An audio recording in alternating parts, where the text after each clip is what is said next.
Well, I felt that we've heard so many really interesting things the last few days, but what I thought we hadn't done is actually spoken to our young people. And so this presentation is kind of going to take you through my journey a little bit, and I'd like you to ask questions at the end before the industry does, because that's what I'm here for. You can zap my knowledge as long as you like.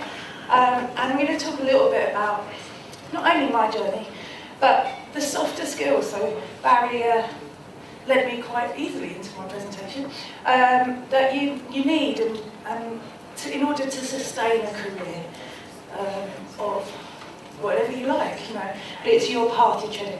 And for the industry, just so you can have some stats, we've got a little bit about what we're doing with the further education system and the apprenticeship standards somewhere in the middle, just so that you guys don't fall asleep.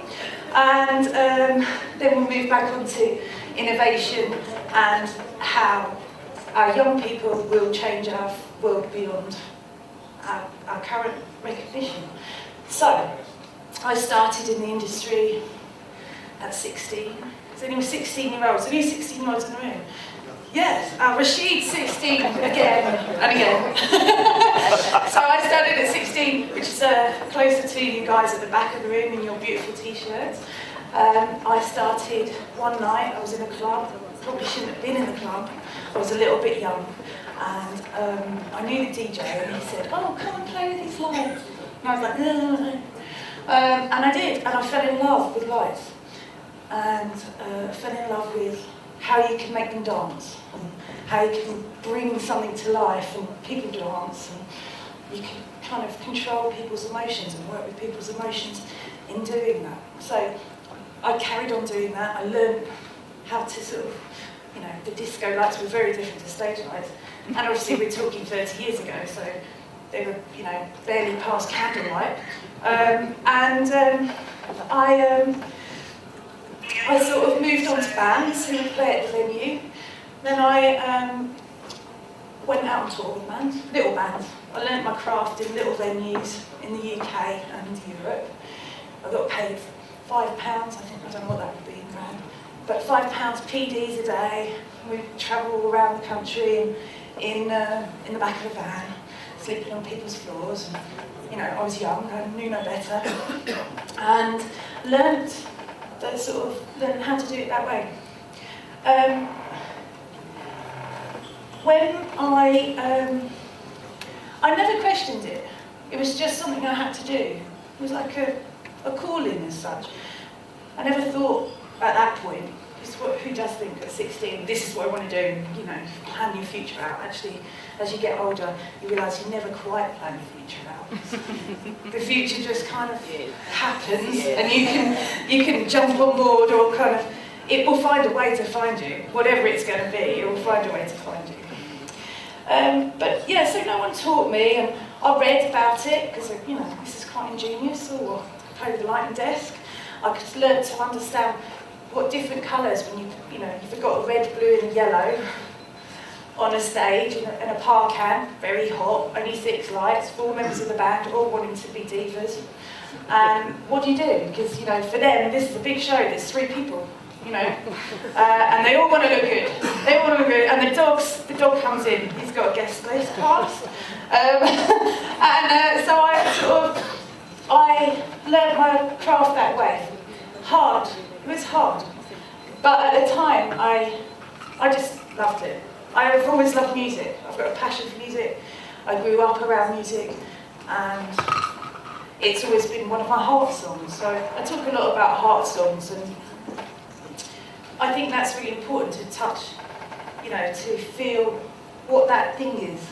It's like a feeling when you're onto something, but you can't quite name it. It's kind of that feeling there. That's how I describe it. So, my education, I went to a girls' school. I did finish-ish.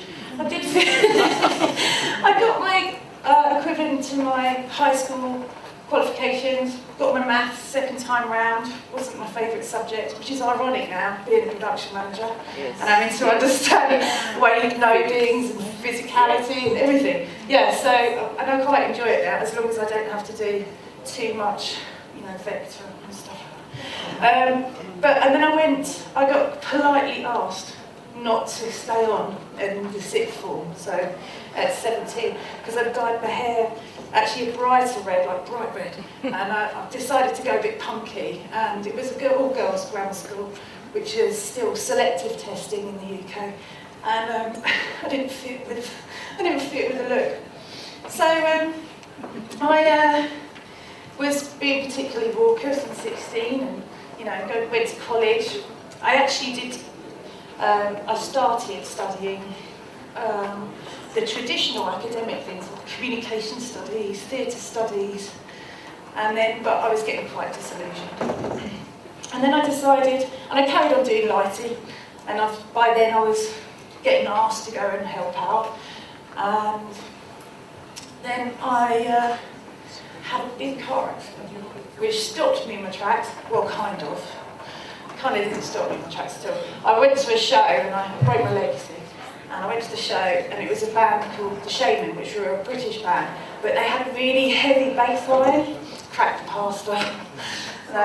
So I carried on doing lights, just using the crutches to do the focus, and because I think obviously after something quite traumatic, you kind of feel quite invincible. So I just carried on and just thought, yeah, this is great, I'm just going to carry on doing this. So, but in 1991, a young American band came over to the UK, and they were called Pearl Jam, and they asked me to be the light designer. And so for me, I got a really big break in that I was like so divish myself, I would only work for bands I love. I was like, I could only be creative when I work for bands that I like, when I can respond to their music and stuff. But luckily for Pearl Jam, I did really love their music. So, and they're very easy to like in the sense that they're very emotive. So at the time, it sort of fitted with how I designed. Being a designer by the age of 20, having no qualifications or skills or anything like that, I was a designer. And I've always kept that title. I don't know whether I'm entitled to it really. But from Pearl Jam, I carried on touring. I toured for another 5 years.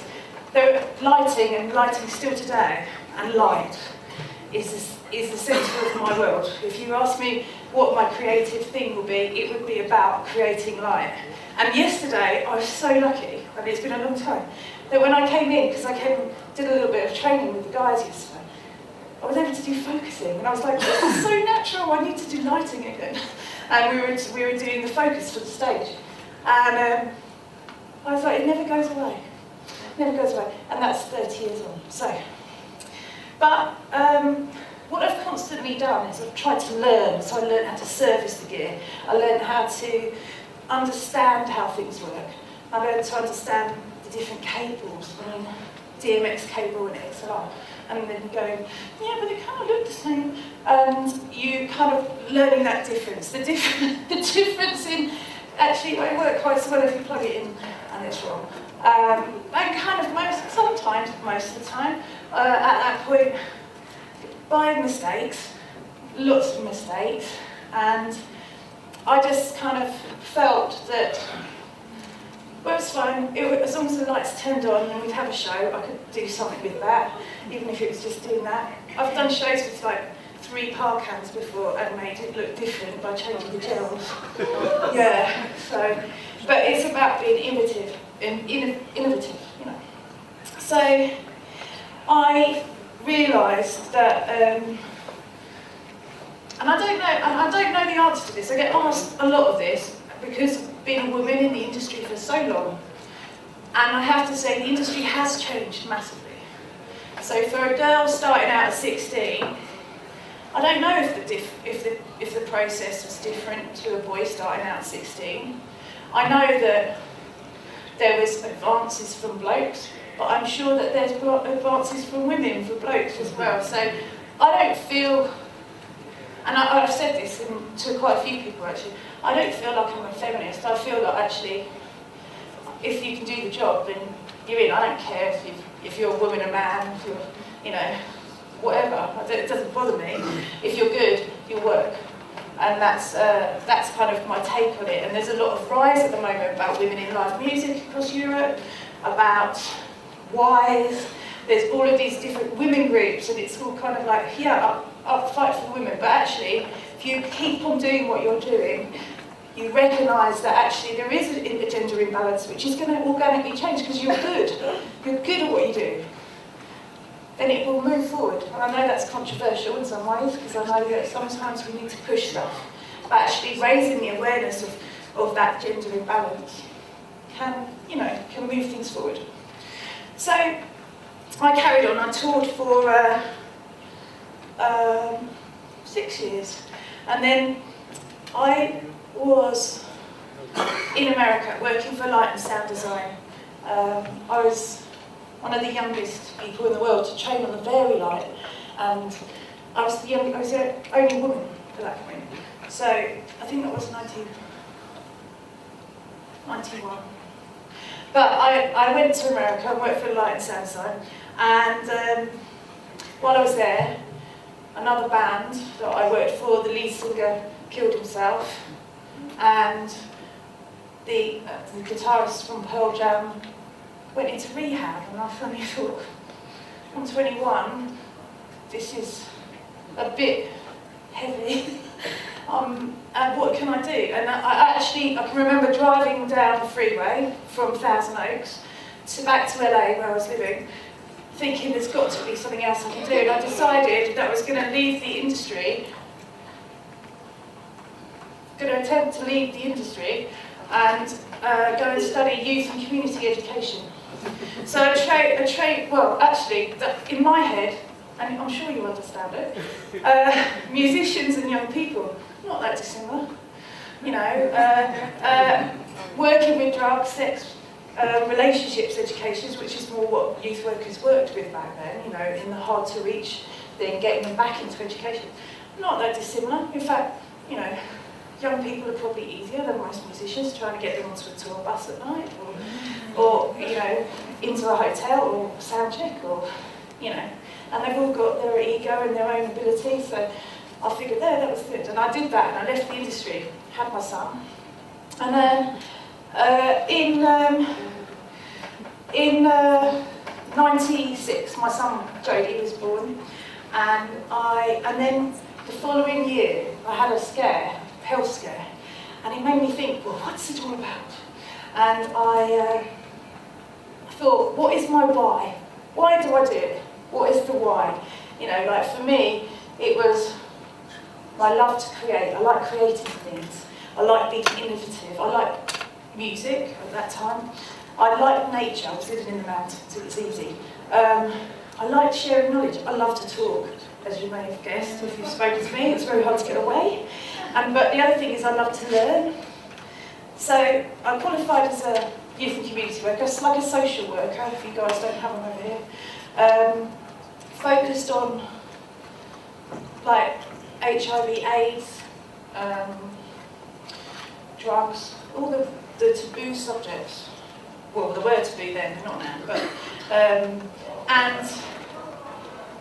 But everything I started to do from that point came from here. What was important to me, because obviously touring does make it.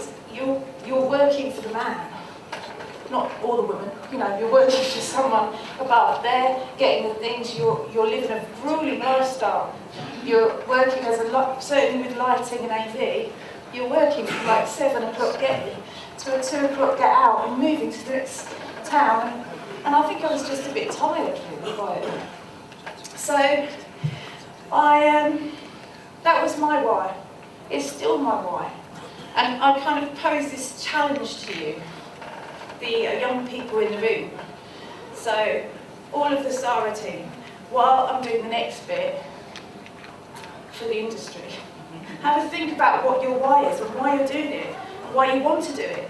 Because you've got to have a passion. You've got to have a passion to sustain a long career. You've got to know what this heart song is. Because if you don't, you'll lose your way a bit.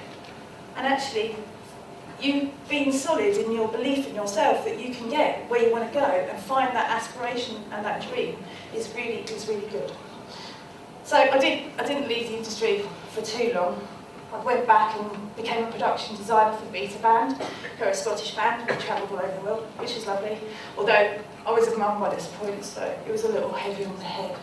And then I moved into production management, first for a corporate, and then into festivals. And from 2004 to now, that is my main role, producing, executive producer, technical production manager. And my highlights, which I've got up here, I worked on the Olympics. That for me was, they couldn't be beaten. London would never do it again. It was something like a personal achievement. And I've run festivals for 45,000 people and created them from scratch when there were 6,000 people, all the way up to 45. And before I came here, I was in an emergency planning meeting, which was a joy, around health and safety. And I was sitting with going, I've got my event safety plan, do you want to read it? He was showing me his as well. So younger people in the room, think about your why. Older people in the room, if it doesn't click, is it clicking? The UK live event production industry has grown from a regional to a national to a global industry in the space of 30 years, 40 years. We're still a young industry, like Philip was saying yesterday. It develops a workforce that aspires to be the best in the world in terms of all aspects of production and in terms of innovation in the design and how we respond to design. It's moved from one dimensional historical ideology where you just had one company, generally male, generally in-house designers and an elite touring group with a band, to a multi-dimensional, global economy that collaborates across the board with tech and the fourth industrial revolution and everything else that components and is still growing. It's a really exciting time. So it aims to develop and innovate the most technical realities to ensure that shows still create the best experiences possible, and that's getting harder. Production's getting bigger because we keep reaching that pinnacle, so people are still doing that. As a global creative industry, it aspires to offer equal opportunity. So that's what I'm saying, or equality of opportunity. So, and become a force for change to create these opportunities to the underrepresented across the board and across the sector. So it aims to become labelless. So it doesn't matter. It's the recognition that is there, but actually what we want to do is just be accepted for our skills, not for our gender, our sexuality, our disability, our, age, So the UK has handled that by moving much towards education that's vocational. So it's still vibrant, but it wants to create sustainable futures that actually mean something. So a lot of the talk in the room has been around the sustainability, how to match education in industry, how to bring about that conversations. But actually, like Matt said, we're having these conversations, same conversations in the UK, same conversations at IPM, same conversations across the board. And actually, I thought what Neil said was really interesting because, and we was talking outside after his talk, and I said about, actually, if you've got an African standards, and then we've got a European standards and a UK one, if we're not still in the EU, we create an American standard, a South American standard. All of the different continents have their own standards. To become, then you've got the same program that across the board are going to be the same. It's going to be the same because you put an event here, it's the same as producing an event in the UK. It's just that we might have different ways of doing it. But actually, that doesn't mean to say that they're wrong or they're better or they're worse. They're just different ways. The fundamental things are the same. So actually, so hopefully, this has sparked it. This isn't the presentation, so I've just rewritten the presentation for the 6th time. But essentially, though, it's about communication and collaboration. That's what I'm hearing. That's what I'm hearing from everyone. But it's not just here. The same conversations, that openness of heart, is becoming much more prevalent. Worrying about each other, caring about each other, looking after our workforce, both the young ones and the older ones who are trying to come out of the industry, who are struggling from being in the industry for 30 years and not being accredited. You know, you guys are RPLing in the UK, they're not thinking of that yet. You know, we've just created education programs to get people off tour because they have nothing else to do. But I haven't written that yet, so I'll talk about that next year. It's in my notebook, but it'll probably take me, 3 presentations and something to get straight. So, we do occupational and industry standards. Yesterday we mentioned it during the education panel. There are a new set of standards that are driven by the occupation. So, creative venue technician, live event technician, event rigger, and they're aimed at the further learning age group. So 16 to 18 for what we would say level 2, which is level 5, I think yours, and level 3, which is 6, and they go from 12 months, 24 months to 36 months. They were put together by the industry. So the big players got together, said this is what this person does. Sectors within the creative industries have all their own things, because obviously a creative venue technician and a live event technician, some similar traits, but not theatre and live events, still 2 different beasts, because they operate so differently, because a theatre show will tend to go in for a couple of days, stay in for a week. A live event show can go in and out really fast, and actually they're dealing with temporary power, and they're doing so lots of different things. So they became these occupational standards. But what I was interested to read, because I looked up for the official version of it, is that the UK government want to get 3 million through by 2020. I'll tell you that, they're not going to do that. They're late in rolling out these standards, but we have now got 5 or 6 live within the creative industries that seem to be working, and they form like this. There's a selection of behaviours, they call it behaviours. It's like our job description. Like we'd say, what's a live event tech doing? So, well, they need to be able to follow instruction. They need to be able to understand basic health and safety. They need to understand the industry that they're going into. They need to understand this, that, or want to, or have a desire to. And then those were put into behaviours, so that by the time the apprentice leaves the employer, in that time, 2 years, they then have an awarding organisation who come in and test them on it. So it's kind of saying, like, this is our national occupational standard, we're just going to check you can do it, and then we'll go, yeah, okay, tick. And that's what's happening at the moment. So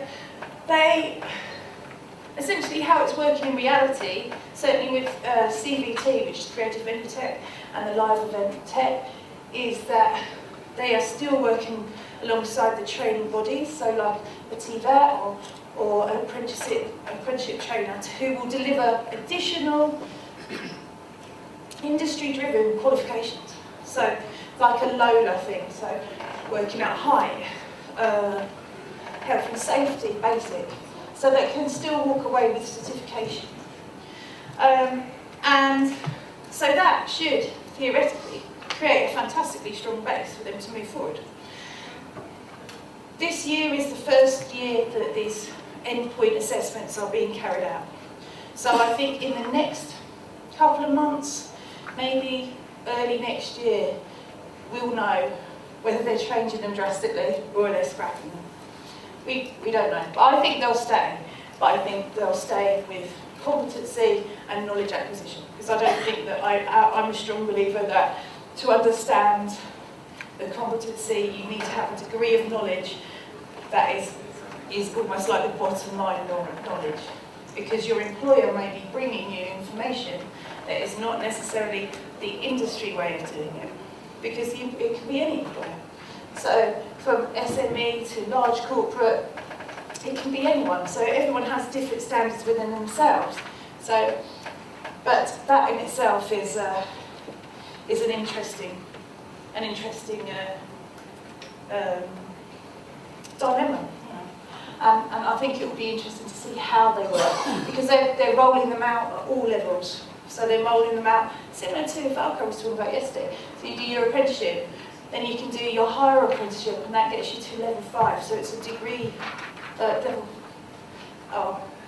end of degree, and potentially masters. Our masters, which would be level 7, which would be level 10 for you guys, possibly. If you got a level 10, the top one. So that's the sensible bit. Kids, are you back with me now? You all awake? I kept you awake? Brilliant. Because actually the really important thing that we talked about the 4th Industrial Revolution, and actually a lot of what we're talking about is your generation, because you are the innovators of our future. So, and that is quite a big thing and an exciting thing to go, you know, us older people, not quite as savvy with the tech. Well, I'm not, but the majority of us will know that who've got teenagers are certainly a lot faster on their phones at hiding them. And also a lot faster at doing things. It's just naturally they've been brought up with it, and how they choose to use it will be the innovation that brings around change. So when I was looking at the 4th Industrial Revolution, I was really excited to think that actually the one thing it can't innovate, but we can innovate, is creativity. Creativity can't be replaced. The machines aren't they're robotic. They have no emotion. You can't say, "Oh, come and feel love for me, machine." They're just going to go, "Yeah, really? What is love?"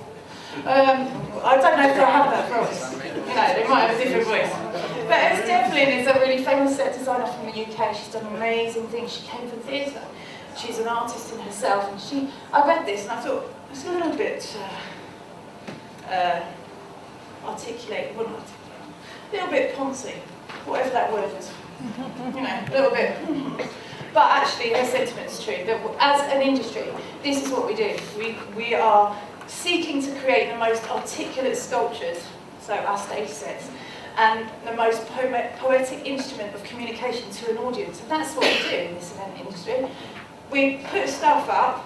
We want to try and respond to what our artists want for all levels, and then make it a beautiful thing, so that audience walk away with new experiences and new understanding and challenged in some way. Whether it's watching, you know, even watching the Netflix Homecoming, Beyonce again. Oh, just bring Beyonce into the room, mate. But that is an amazing show. It's an amazing feat of, and it shows just, and a live show because it's Coachella.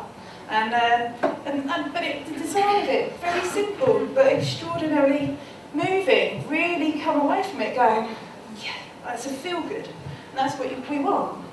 So I'd say to you guys, being the tech savvy ones, it can't affect creativity. So the industry will continue to move on to make new bits and bobs, but you guys will change it. You guys will be the tipping point for it. You'll be the ones that put the creativity and the digital and the business together and shape the future. It won't be, well, it may be me, but that would be a fluke. It would be a fluke. So, looking back to me, it was really clear that creativity is at my heart, really. But in order to be creative, and be creative in everything I do, because even production managers are creative, we have to fit things into places you wouldn't realise. Everything is that innovative of thought, making things new, making things change. And I can say, so I'm going to try and move into this inspirational bit, that this can be an amazing industry for you guys to be in. You have to want it. You have to want to learn, and you have to want to follow that path. So,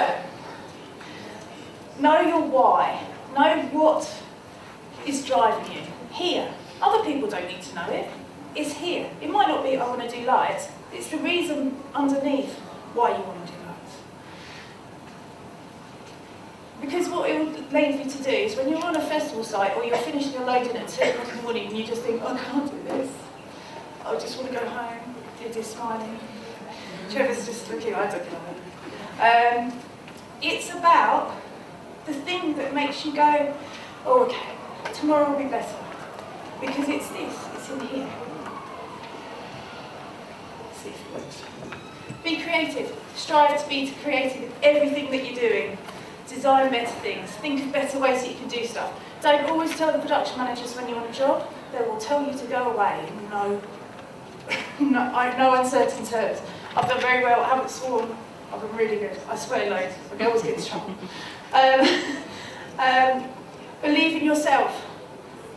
Who was I talking to last night? I was saying 20 years of my career. There's 30 years this year. 20 years of my career, I didn't actually think it was any good. I still question it sometimes.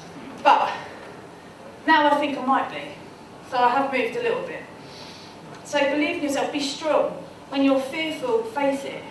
Like, it's not easy standing on this stage for me. I like to wear black, I like to be hidden. There's a reason for me not being here. And read situations. So, and this is really important, it's really simple, but read before you burst into conversation with people.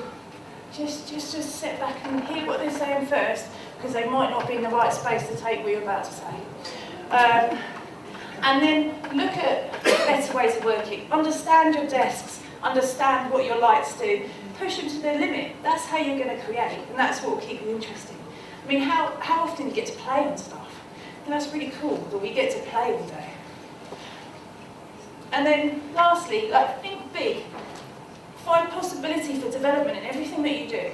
Find learning in everything. I've learned so much that my brain is exploding from the last 2 days, which I think is probably why the presentation's been rewritten 7 times now.